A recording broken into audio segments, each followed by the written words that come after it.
Good afternoon. What you're seeing before you on the two extreme cylinders there are probably the most important organic compounds on the earth. What you're seeing in those tubes, which are fluorescing under UV light, are plant pigments, primarily chlorophyll. The tube in the middle is a reference for water. And what you're seeing is the movement of electrons.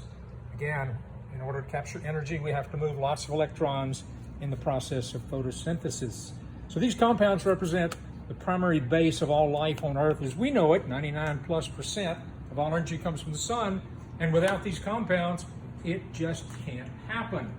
So today we're going to talk about chromatography. And I'm wearing my new shirt, the Plant Daddy shirt given to me by my botany class, aka Professor Mangrum.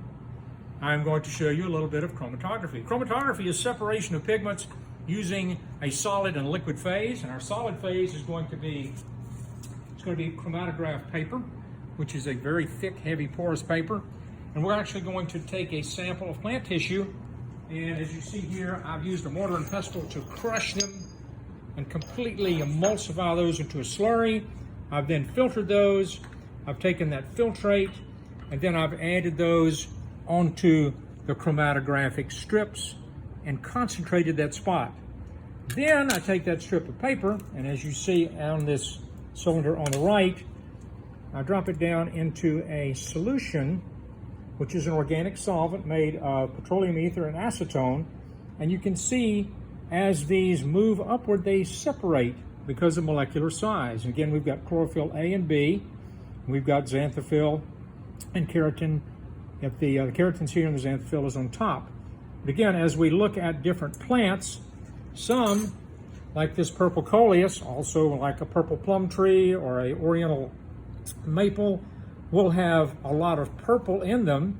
This is anthocyanin, which is not a photosynthetic pigment, and it's also not soluble in organic solvents.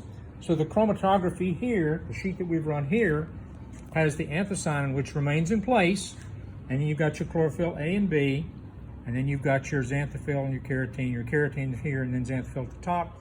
Again, you have the distribution against the reference, which is spinach, which is, again, a very strong chlorophyll-containing compound, or chlorophyll-containing plant, along with the orange and the yellow.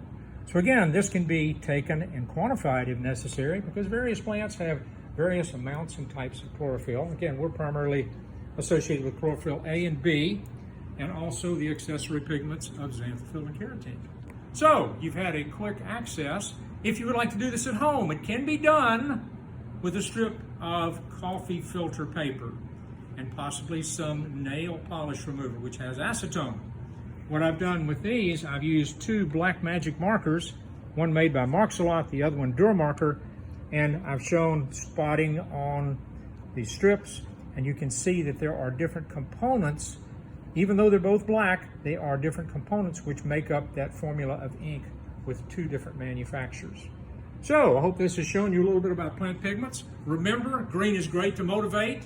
Plants are wonderful. They give us oxygen, they give us food, and without them, we're not here. Have a good day from Plant Daddy.